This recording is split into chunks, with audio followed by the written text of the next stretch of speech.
Now we will see classification of vectors. First classification we will discuss about collinear vector. Let's see. The simplest equation for representing collinear vector is vector A equal to m vector B.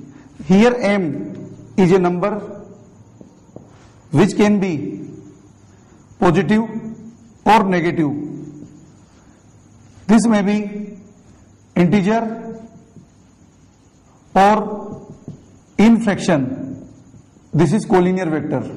We can divide collinear vector into two categories. First one is parallel vector and second one is anti-parallel vector. Equation A vector equal to MB vector will represent set of parallel vector when m, which is number, is positive. This may be either integer or in fraction, no problem.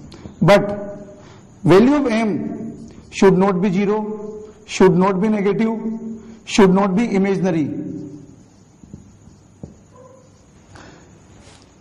The angle between any two parallel vectors always remains 0 degree. Two parallel vectors A and B can be represented like this. Equation A vector equal to MB vector will represent set of anti-parallel vector when m, which is number, is negative.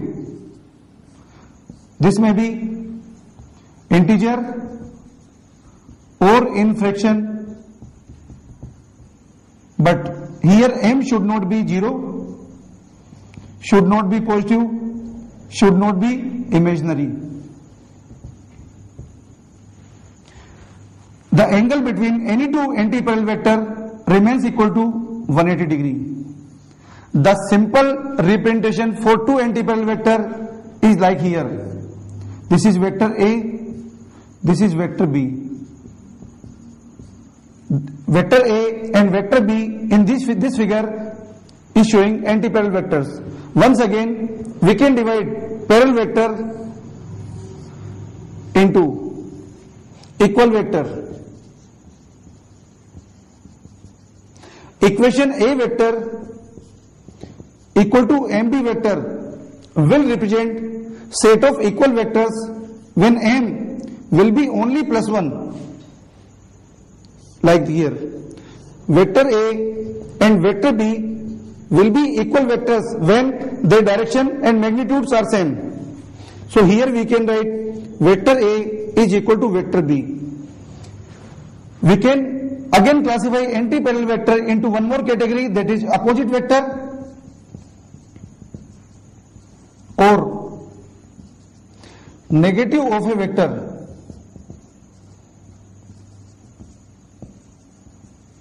Equation A vector equal to MB vector will represent set of anti-parallel vector or set of opposite vectors when m will be minus 1.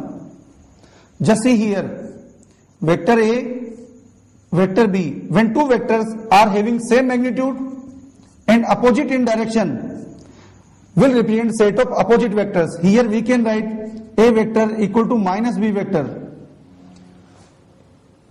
Finally, we can say all equal vectors are parallel vectors, all parallel vectors are collinear vectors, all opposite vectors are anti-parallel vectors, all anti-parallel vectors are collinear vectors, all collinear vectors need not necessarily to be parallel vectors because they may also be anti-parallel vectors. All parallel vectors need not necessarily to be equal vectors because they may also be unequal vectors. All anti-parallel vector need not necessarily to be opposite vectors because they may have different magnitudes. Okay? This is general classification of collinear vectors.